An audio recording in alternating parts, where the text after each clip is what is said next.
Shalom à chacun et chacune. Soyez les bienvenus ici sur Rema Frequency TV et j'ose croire que Dieu est en train de faire beaucoup de bien sur ce plateau. Si c'est votre première fois, bien aimé Seigneur, je vous invite à liker, à commenter, à vous abonner maintenant afin que cette parole qui va être prêchée maintenant puisse amener la vie et l'espérance. Et je souhaite encore une fois euh, joyeuse fête de Pâques, dans laquelle nous nous souvenons de la naissance, de la résurrection de Jésus-Christ, excusez-moi, qui, par son œuvre sacrificielle sur la croix, nous a permis d'être sauvés en tout temps et en toutes circonstances.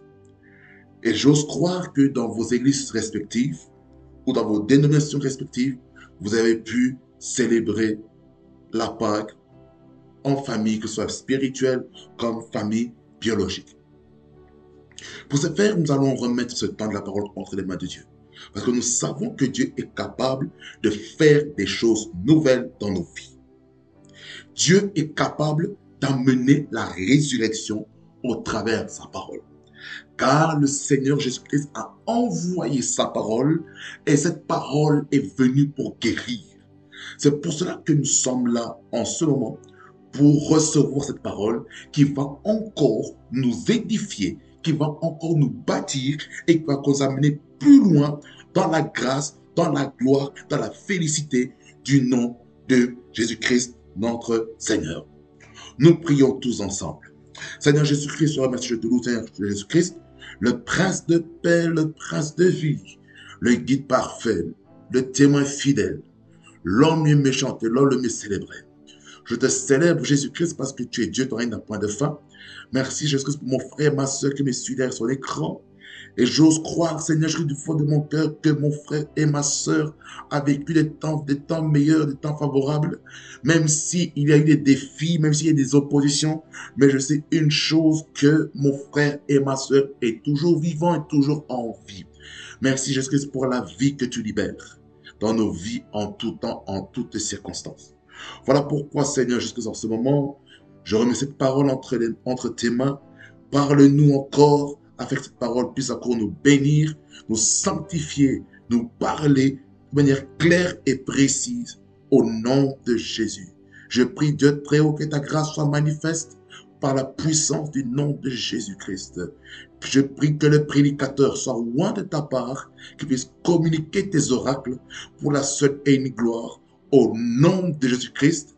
Et je déclare que toute flèche, toute attaque de l'ennemi qui voudra essayer de venir sous quelque forme que ce soit par la maladie, que ce soit par n'importe quel truc, que ce soit des incompréhensions, des divisions, des disputes, par toutes ces choses, par la puissance de la sorcellerie, cela soit détruit au nom de Jésus-Christ. Je prie que ton nom soit protégé au nom de Jésus-Christ. Car ta parole déclare que toute arme forgée contre moi sera nulle et sans effet.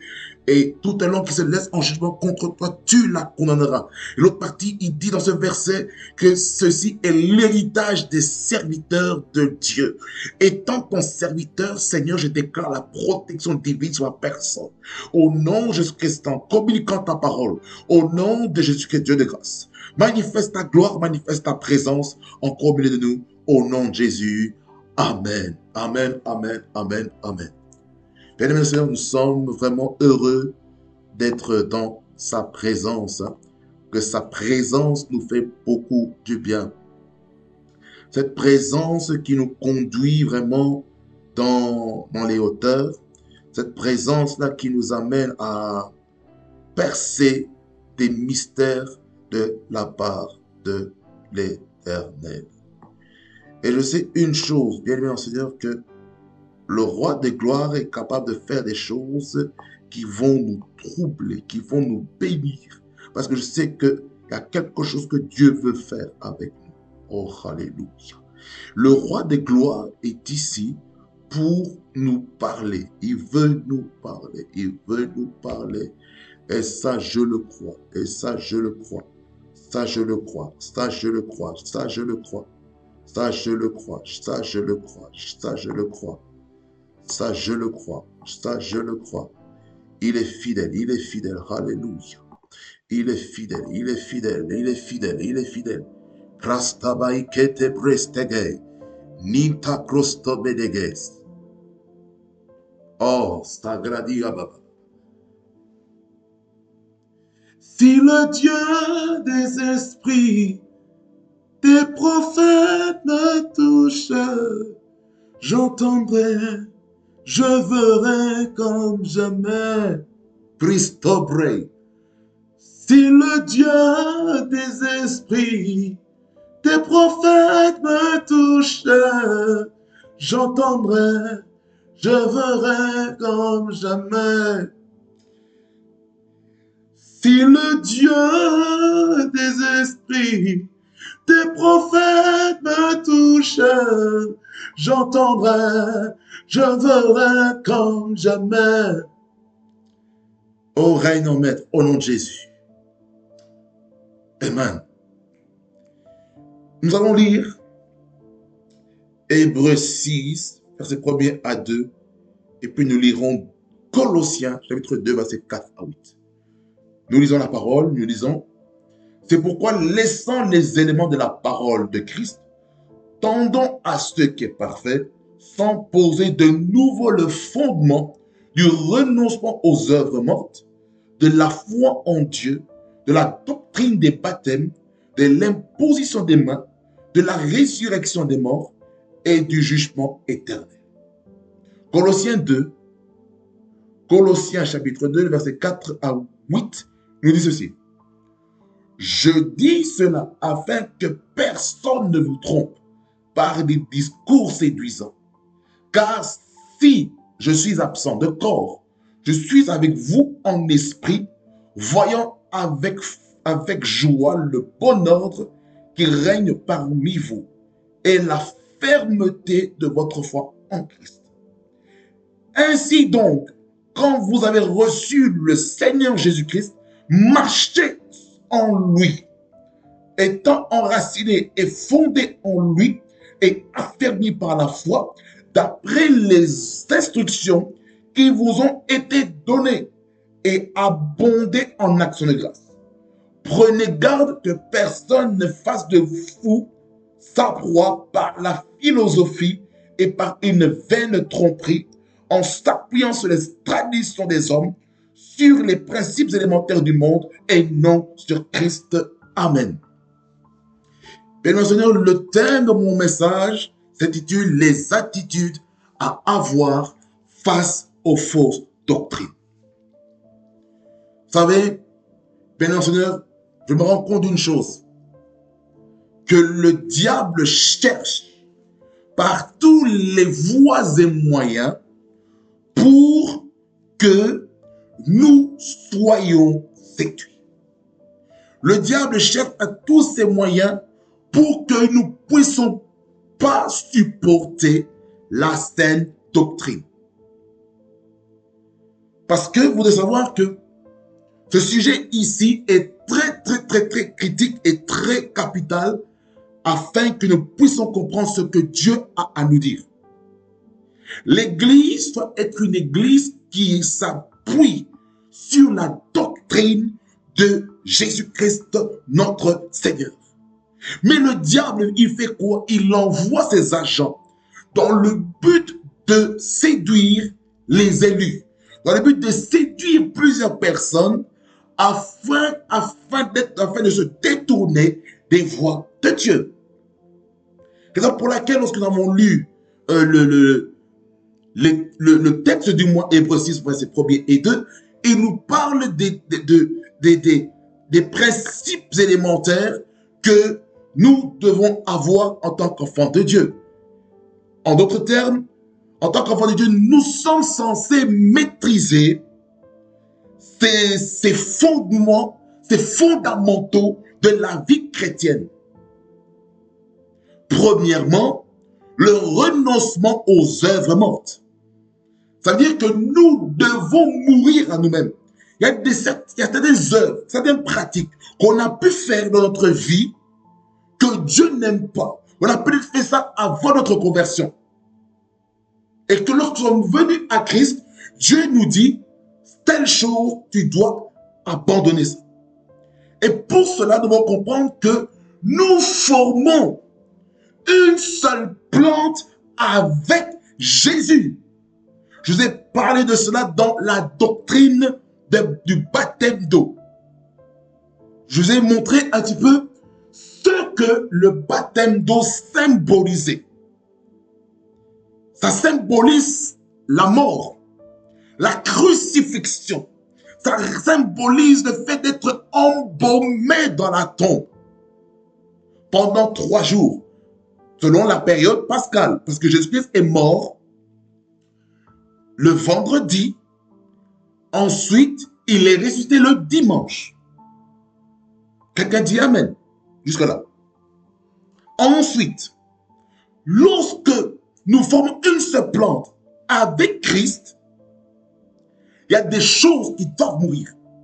Le baptême, comme j'expliquais tout à l'heure, dans les différentes éditions de ce mois d'avril, c'est que c'est le fait de mourir, c'était l'enterrement. On plonge dans l'eau, tu meurs. Le vieil homme meurt. Et toi, tu ressors avec un corps glorieux. Jusque-là, quelqu'un peut dire Amen. Jusque-là. Alors, donc le renoncement des œuvres mortes nous pousse à mourir à soi-même. Ceci n'est pas notre sujet.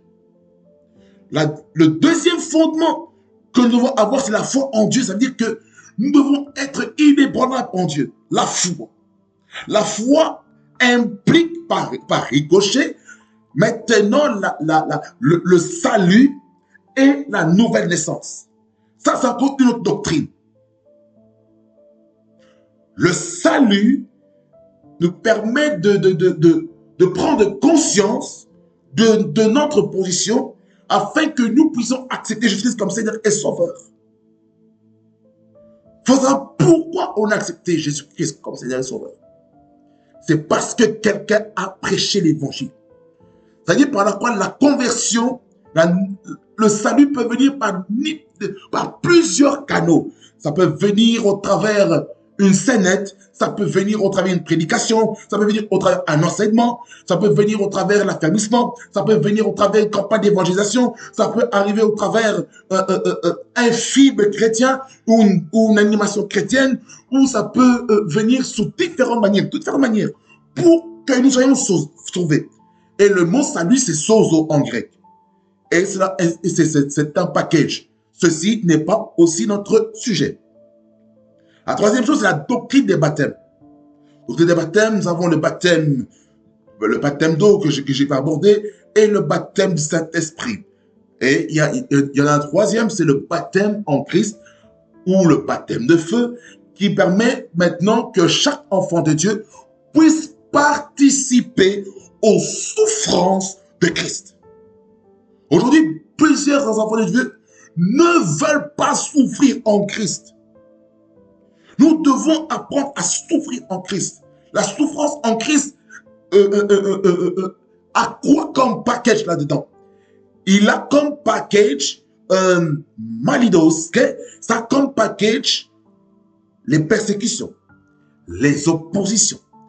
Dans ces souffrances-là, ce sont les attaques que tu peux recevoir, soit de la nuit, soit en pleine journée, les attaques dans le lieu du travail, les attaques au niveau scolaire, les attaques dans la rue, les attaques par-ci, par-là. Tu es attaqué par tous les moyens, mais tu sais que tu es un soldat de Christ. Et pour cela, nous devons nous ancrer dans la parole de Dieu. Nous devons aussi aller dans la prière constamment pour que nous puissions être enracinés par Jésus-Christ, notre Sauveur et notre Libérateur. Ceci n'est pas notre enseignement. Je ferme. Ici, il y a quoi comme fondement, c'est l'imposition des mains. L'imposition des mains qui proviennent des pratiques qui ont été faites dans l'Ancien Testament, dans laquelle lorsqu'une personne avait péché, il allait prendre une victime expiatoire, il imposait les mains sur cette victime, et cette victime allait représenter la personne qui a péché. Il impose, il prononce des paroles, il tue l'animal parce que ce sang-là, il n'était pas pur. Ce sang des animaux n'était pas pur. Mais il y a un sang qui est plus pur que le sang des animaux, c'est le sang de l'agneau de la rédemption qui, je parle de Jésus-Christ, notre sauveur, notre libérateur. Alors, dans l'imposition des mains, c'était utilisé pour la consécration. Ceci n'est pas notre sujet. Ça, je vais en parler à un autre moment. Je ferme. Un autre fondement, c'est la résurrection des morts. La résurrection des morts, c'est le fait de croire que nous allons ressusciter. Ceci n'est pas encore notre sujet. Ça, c'est un autre sujet que j'ai abordé aussi. Et du jugement éternel. C'est pour dire que chacun d'entre nous, nous serons jugés. Nous serons jugés. Et là, maintenant, il y a des différents types de jugements qui n'est pas notre sujet. Je ferme encore la parenthèse. Voyez? C'est ça le texte de base. Ça va toucher un petit peu ces fondamentaux.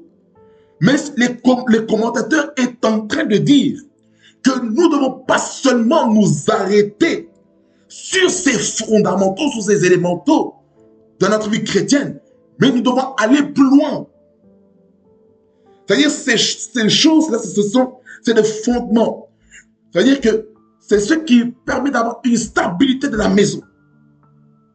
C'est ça. Cette doctrine est là pour bâtir quelque chose. Mais le diable, vous savez ce qu'il fait? Il va chercher des matériaux qui sont de basse qualité. Enfin, lorsqu'on va construire cela, ça va se détruire. Voyez? Voilà pourquoi il faut faire attention. Il faut faire attention aux personnes que nous prédisposons nos oreilles. Qui écoutes-tu? Qui fréquentes-tu? C'est important. Parce que lorsque nous sommes tentés, lorsque nous sommes séduits, il y a une chose qui sera aveuglée. C'est l'intelligence, c'est la sagesse et c'est le discernement. Nous devons être des hommes et des femmes qui discernions la voix de Dieu. Et pour cela, lorsque nous allons maintenant parler de notre texte de base, en fait, notre vrai texte de base, c'est Colossiens 2, versets 4 à 8. C'est notre texte de base. Parce que vous voyez, dans Colossiens 2, le verset 4, il nous dit déjà, il nous avertit et il nous dit ceci, qu'on ne soit pas trompé par des discours séduisants. Ça veut dire par là quoi? En ce temps-ci, il y aura des personnes qui seront envoyées par le diable utilisant les textes bibliques pour séduire le peuple de Dieu. Il dit ceci, je dis cela avec que personne ne vous trompe par des discours séduisants. Écoutez, il y a des gens qui aiment beaucoup écouter certains sujets et ça fait que maintenant ces personnes sont maintenant séduites. Si une personne qui aime sincèrement le prophétique, c'est parce que le diable va envoyer encore des personnes qui vont s'habiller d'un manteau prophétique pour séduire.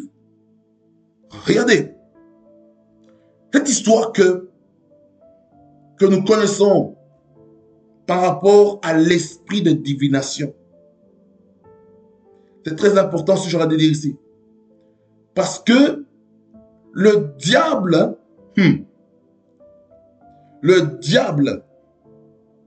est là pour perturber nos vies. Le diable est là afin que nous puissions tomber dans son piège. Et pourtant, ce n'est pas cela ce que Dieu veut. Dieu ne veut pas qu'on puisse tomber dans le piège de l'ennemi. Mais je vais vous parler comme ça Calibro koto lega da brassé. Kabababos. Écoutez, lorsque vous êtes dans une atmosphère où le diable amène un esprit d'égarement, je vous dis que le diable et ses agents, ils vont se réjouir parce que vous êtes en train d'être perdus. Et ce n'est pas ça ce que Dieu veut. Je vous dis la vérité. Nous allons dans Actes chapitre 16. Acte 16, le verset 16. Le verset 16 et le suivant. 16 et 18. Regardez ce qu'il est écrit. Quand nous allions au lieu de prière, c'est qui il parle ici? C'est Paul et Silas. Quand nous allions au lieu de la prière, voyez, ça c'est indicatif imparfait. Ça veut dire que ce sont des choses qui se font, qu'ils étaient en train de faire, en train de marcher. Ils étaient en train d'aller dans la maison de Dieu. Ils étaient en train d'aller à l'église pour aller louer et adorer le Seigneur. Ou pour aller servir Dieu. Prêcher la bonne nouvelle. Qu'est-ce qui se passe? Avant qu'ils aillent au lieu de prière, qu'est-ce qui se passe? Une servante qui avait un esprit de Python. Python, en grec, on parle de l'esprit de divination. Cet esprit de divination, vous allez voir ce que cet esprit fait. Il dit ceci. Et qui en devinant, ça veut dire par là quoi l'esprit de divination est un esprit de devin. Donc c'est un esprit qui consulte les morts. Les devins. Deviner. Ça veut dire que tu veux monter en spiritualité, tu es prêt à tout pour te connecter à des sources ténébreuses pour recevoir des informations qui peuvent sembler être vraies, mais en réalité, la source là, elle est corrompue. On peut exercer les dons spirituels. J'aime les dons spirituels. J'aime les dons de paroles de connaissance, les dons de paroles de sagesse, les dons de discernement des esprits, le don de foi, le don de guérison, le don de d'opération des miracles. J'aime le don de la prophétie. J'aime les dons de la diversité des langues, les dons de l'interprétation des langues. J'aime aussi les hommes dons, les apôtres, prophètes, évangélistes, pasteurs, docteurs. J'aime aussi le poste épiscopal qui est une tâche à responsabilité pour garder l'ordre public de l'Église. J'aime aussi les autres dons de la présidence, de la libéralité, l'administration, tout ce qu'il faut, les hommes dons, les hommes-femmes dons au niveau de la musique, ceux qui chantent, ceux qui jouent aux instruments, ceux qui sont dans les médias, ceux qui sont dans le protocole. J'aime toutes les personnes qui servent Dieu avec un bon cœur. Mais le diable veut aussi envoyer des agents, des infiltrés diaboliques, machiavéliques, qui ont pour mission de faire tomber les élus de Dieu. Leur but, c'est de séduire. Et cela, ça amène quoi? Maintenant, un esprit d'hypocrisie. Ça amène quoi? L'esprit de Jézabel. Ça amène quoi? L'esprit de Delilah. L'esprit de Jézabel aime tout ce qui est spirituel. Cet esprit aime la prière, l'intercession, la louange, l'adoration, la parole. Mais maintenant, lorsqu'on touche maintenant sa personne, on touche son autorité, elle n'aimera pas. Donc c'est un esprit de rébellion. Donc l'esprit de Jézabel est un esprit tueur des prophètes. C'est un esprit aussi qui est là pour s'opposer au programme de Dieu. Et cet esprit de Jézabel est un esprit aussi infiltré. C'est très sérieux ce que j'aurais de dire ici, c'est très sérieux. Procurant, je retourne dans le texte. Quand nous allions au lieu de prière, une servante qui avait un esprit de Python et qui, en devinant, procurait un grand profit à ses maîtres. Point, écoutez-moi bien, virgule, m'arrête là. Écoutez-moi bien. L'esprit de divination, l'esprit de Python a pour mission des gains sordides. Oui. Cet esprit-là va vous pousser à faire sortir de l'argent. Cet esprit-là va vous poser, va vous contraindre à donner, à sortir l'argent. C'est pour cela, écoutez-moi bien. Laribo sagadai, pristogedai, ezofagide prestogei, ezofagide gasta, kumbrete. Regardez, écoutez, l'esprit de python, l'esprit de divination, vous savez comment ça fonctionne? Écoutez-moi bien. Il y a des personnes hein, qui ont cet esprit-là, qui vont parler au nom de Dieu, qui vont vous envoyer un message sur WhatsApp. Bonjour papa ou bonjour maman, voilà, j'ai reçu un message de la part de Dieu pour vous. Ok. Ça, si maintenant tu es empressé, ouais, il y a un message, un message. Le diable sait que tu aimes écouter la prophétie. Il sait que toi, on va te duper facilement. Qu'est-ce qui va se passer? Maintenant, tu vas répondre sur WhatsApp, tu vas commencer à converser. Et puis, qu'est-ce qui va se passer? Il y aura maintenant, au nom, pour ton cas là, il faut maintenant en faire une série de prières pendant 3 jours ou 7 jours. Voilà, on va prier à telle heure. Et puis, il y aura maintenant l'exercice des charismes spirituels, de dons de révélations, par de connaissance. Vous allez voir au tout début, tout va aller bien. Tranquille, tranquille, tranquille, tranquille, tranquille. À partir du milieu jusqu'à vers la fin, le côté financier, le côté argent commence. Le but, c'est quoi? C'est que tu puisses envoyer ça via Western Union, MoneyGram, RIA, Orange Money, Airtel Money, M-Pesa, que ce soit PayPal, compte bancaire, pour que la personne puisse recevoir son fric et s'enrichir derrière ton dos. Vous voyez les stratégies machiavéliques de l'ennemi qui peuvent s'habiller comme des brebis, comme des brebis, mais en réalité, ce sont des loups ravisseurs. Vous voyez? L'argent. C'est-à-dire que ces personnes sont mandatées par d'autres pour se faire de l'argent. Je mettrai en commentaire, une fois que cette vidéo sera postée, je mettrai le lien de 2 films que j'encourage, je ne vais pas encourager, que je recommande à l'église de regarder. C'est en anglais. Si vous voulez le sous-titre, activez-le dans votre langue et tout ça. Et ces 2 films-là est en train de montrer un petit peu les dérives du ministère prophétique. Je crois au ministère prophétique. Je crois. Mais il y a aussi des dérives. Et quand il y a des dérives, eh bien, les choses ne vont pas dans le bon sens.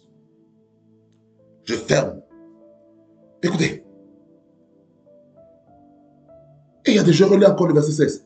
Quand nous allions au lieu de la prière, une servante qui avait un esprit de python et qui, en devinant procurer un grand profit à ses maîtres, vint au-devant de nous. Regardez ce qu'elle dit. Et se mit à nous suivre. Paul et nous. Le nous, c'est qui? C'est l'équipe. L'équipe qui accompagnait Paul. Paul, avec Paul et Silas. Elle criait. Ces hommes sont les serviteurs du Dieu très haut. Et ils vous annoncent la voie du salut. Est-ce que c'était vrai ou c'était faux? C'était vrai. Ça, c'était quoi? Premier jour.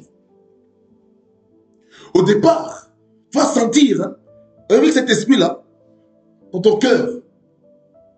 Ok, tu te dis, ok, ça.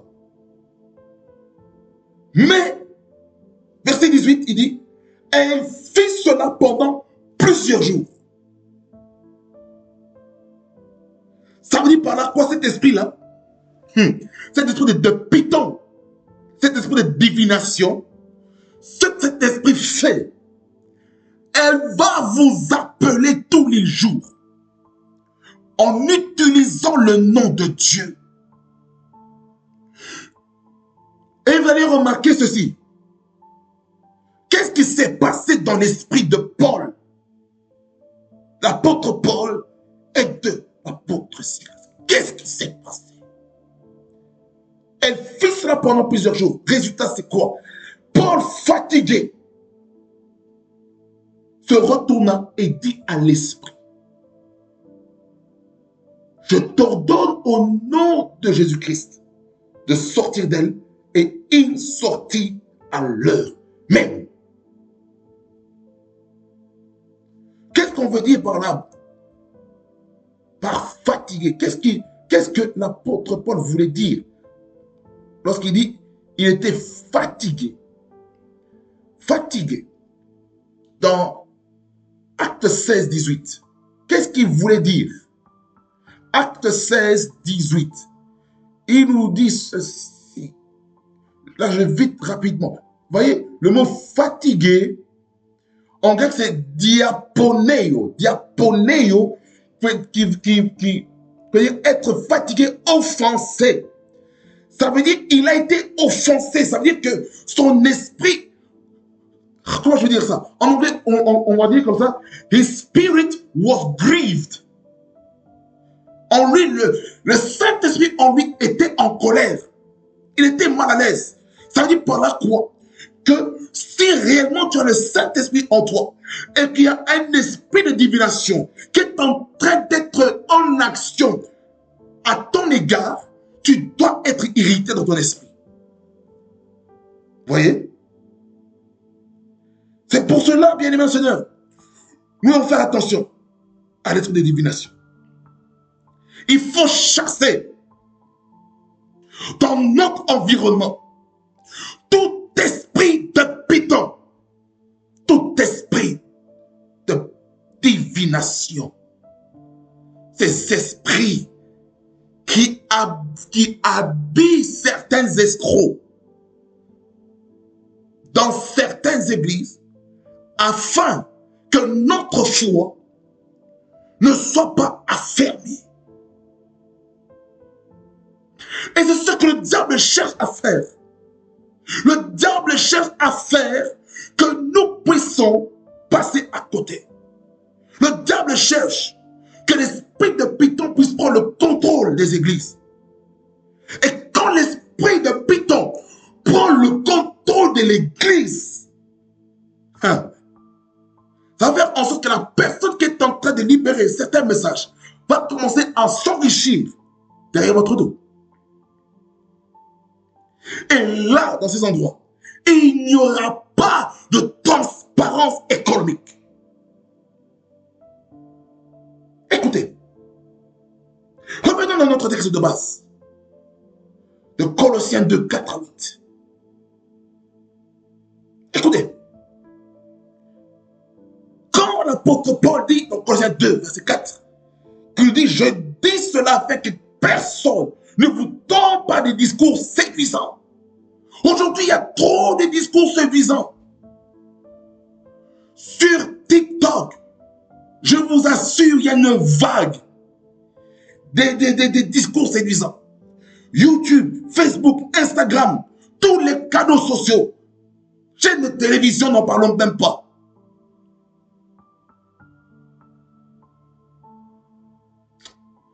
Voilà pourquoi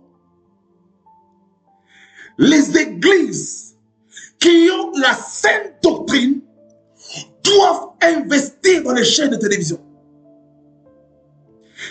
Les serviteurs de Dieu authentiques qui ont la saine doctrine doivent investir dans les stations radio pour écouter la parole. Les églises qui ont la saine doctrine doivent investir. Doivent investir dans des podcasts. Ils doivent investir dans tous les canaux. Il faut que les églises puissent maintenant être les antennes sur les canaux, sur les bouquets nationaux comme régionaux, comme mondiaux. Il faut que ces choses se manifestent. Je vous dis ces choses parce que c'est critique. L'église doit être une église qui est centrée sur la parole et pas autre chose. L'église n'est pas centrée sur l'homme. C'est que nous devons faire attention à la séduction. Là, je suis encore que dans l'introduction sur les attitudes à avoir face aux fausses doctrines. Parce qu'il faut que l'Église comprenne que nous sommes dans des temps pernicieux. Nous sommes dans des temps compliqués. Doctrinalement parlant dans l'Église, nous sommes dans des temps compliqués. Il ne faut pas manger la nourriture spirituelle n'importe où. Il faut savoir là où est-ce que Dieu veut que tu manges la nourriture spirituelle. N'écoute pas plusieurs prédicateurs en même temps. Tu dois savoir qui est le prédicateur qui t'édifie, qui t'exhorte et qui te console. N'écoute pas les choses que toi tu veux entendre, mais écoute ce que Dieu veut que tu puisses écouter. Écoutez. À cause des personnes dans certaines églises qui refusent d'écouter la sainte doctrine et qui ont la démangeaison dans leurs oreilles, qu'est-ce qu'ils vont? Ils vont dans les endroits où ils vont trouver des enseignants qui vont leur dire les choses que leurs oreilles ont besoin d'entendre ou ce qu'ils veulent entendre.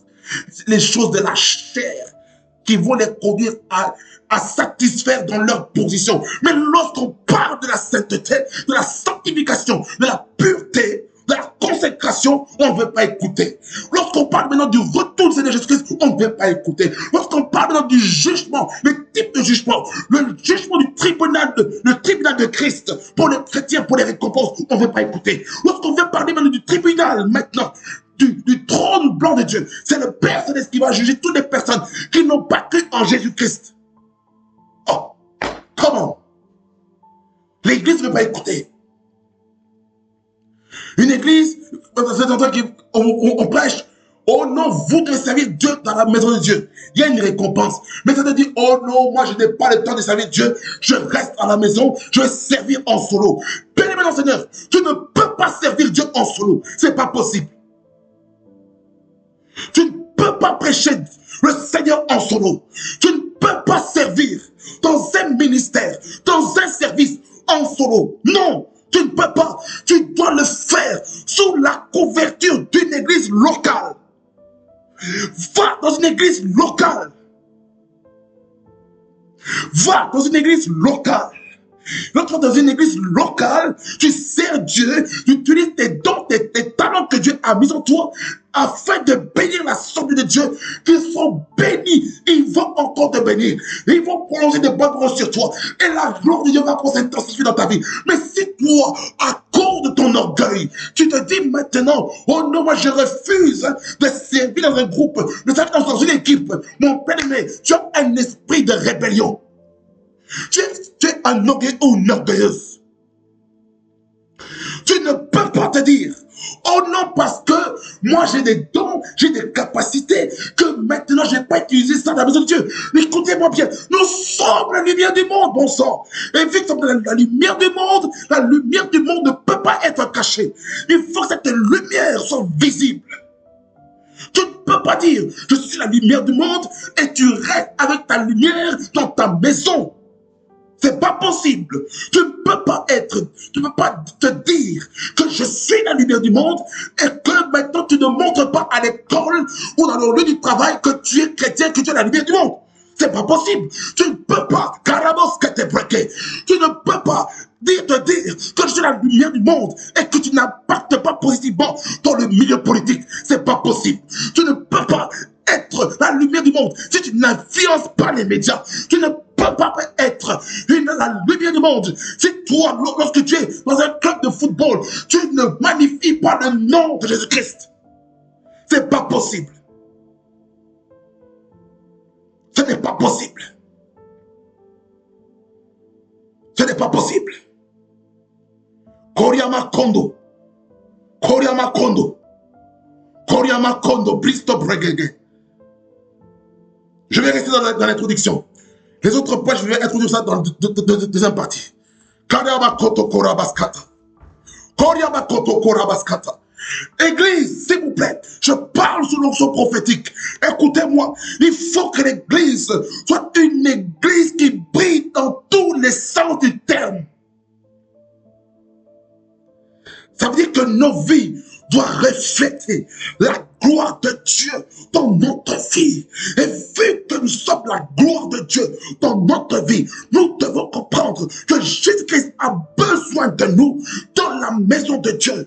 Dieu a besoin qu'on puisse prêcher l'évangile dans l'église. Dieu veut qu'on utilise les canaux sociaux pour la cause de l'évangile. Comment oh God Almighty, comment tu peux te dire être chrétien et que sous tes murs, c'est des murs sur Facebook ou sur ton profil Instagram, TikTok, Threads, Calibresto-Gay, X, Calibristo-Gadaba, peu importe le canal dans lequel tu te trouves, chaîne YouTube, aucun de ces contenus a une portion de l'évangile. Ce n'est pas possible. Ce n'est pas possible. Tu dois être un enfant de Dieu qui doit être vraiment ancré dans la parole. Tu dois être un enfant de Dieu qui doit libérer cette lumière. Et la Bible dit aussi que nous sommes le sel de la terre. Et si nous sommes le sel de la terre, nous devons amener de la bonne saveur autour de nous. Ça veut dire par la foi, lorsque nous sommes en train de préparer quelque chose, soit la parole de Dieu, ou soit un cours, ou soit peu importe, une prédication, un enseignement, un séminaire, peu importe, l'enseignement de une faculté de théologie, peu importe, nous devons être le sel de la terre. Nous devons répandre cette saveur. C'est-à-dire que notre vie aussi doit amener une saveur autour de soi. C'est-à-dire que lorsque quelqu'un te voit, il a envie de s'approcher de toi. Il veut savoir qu'est-ce qui est en toi, quel est ton secret.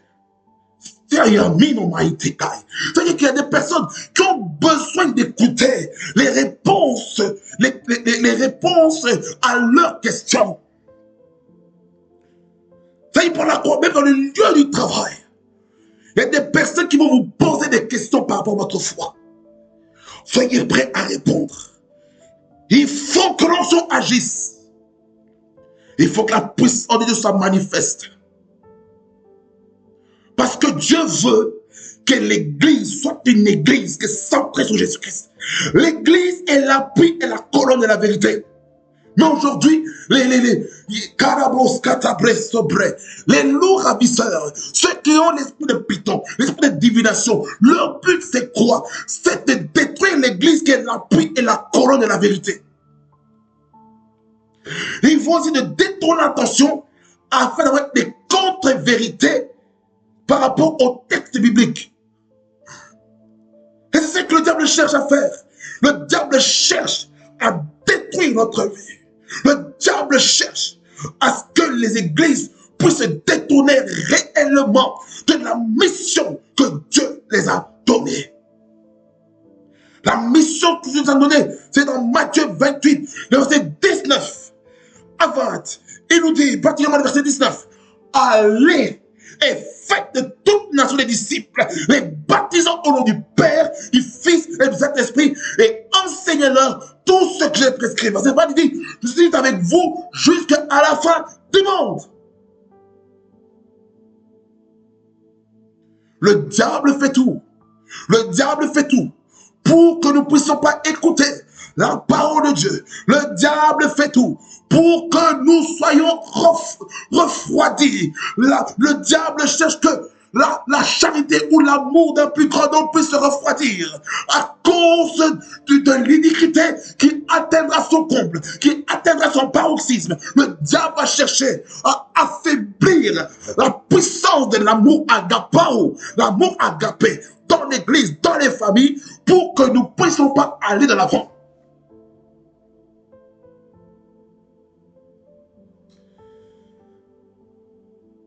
Écoutez-moi bien. Le diable cherche à ce que nous puissions nous détourner des voies de Dieu. Le diable fait tout pour que nous soyons distraits. Le diable cherche à ce que nous puissions rater les objectifs que Dieu a pour nous. On a un objectif, on a un but. Pourquoi on vit sur la terre? Pourquoi on vit sur la terre? Il y a un but. Mais le diable fait tout pour que des fausses doctrines s'introduisent afin d'amener la séduction. Là, ici, dans mon message, je suis qu'au verset 4. Je ne suis pas descendu du verset 5 jusqu'au verset 8. Je suis encore au verset 4. Sur la séduction. Séduction. Séduction. Séduction. Séduction. Le diable cherche à nous séduire. Le diable cherche à nous séduire. Le diable cherche à nous séduire. Le diable cherche à nous séduire.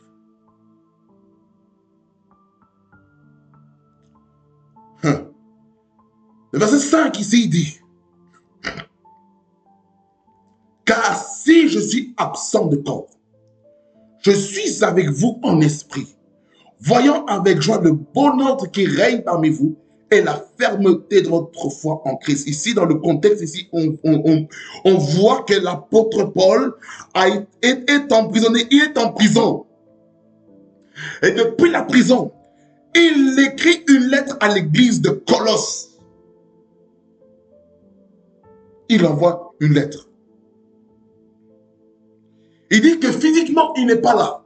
Il est absent parce qu'il est en prison. Mais son esprit est avec l'église de Colosse. Il rend grâce à Dieu. Pourquoi? Parce que il y a de l'ordre, il y a l'organisation.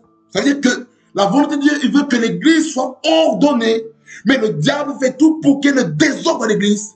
Le diable cherche pour qu'il y ait des divisions, comme dans l'église de Corinthe. Oh non, moi je suis de Paul, moi je suis d'Apollos, moi je suis de Céphas. Céphas c'est qui? C'est Pierre. Et moi je suis de Christ. Division dans l'église. Oh non, moi je suis pour tel pasteur, moi je suis pour tel prophète, moi je suis pour tel apôtre, moi je suis pour tel évangéliste, moi je suis pour tel docteur, moi je suis pour tel évêque. Père mon Seigneur, nous ne sommes plus dans cette terre-là. Dire, oh non, moi je suis de tel, ou je suis de d'autres. Non. Parce que nous sommes le corps de Christ. Et tant corps de Christ, nous devons éviter les divisions. Toutes ces choses, ces enfantillages dans l'église, ça ne doit pas avoir lieu. Ça ne doit pas avoir lieu. Même dans les familles. Je vous dis la vérité. La Bible dit, vous connaîtrez la vérité et la vérité vous affranchira. Dans d'autres versions, on dit, vous rendra libre. Dieu veut rendre libre son peuple. Dieu veut rendre libre son peuple. Mais l'ennemi ne veut pas vous laisser libre. Il veut que vous puissiez continuer à demeurer dans la distraction. Le diable ne veut pas que vous puissiez être concentré. Le diable cherche par tous les voies et moyens pour que l'Église ne soit pas affermie dans la parole. Dieu veut que l'Église soit affermie.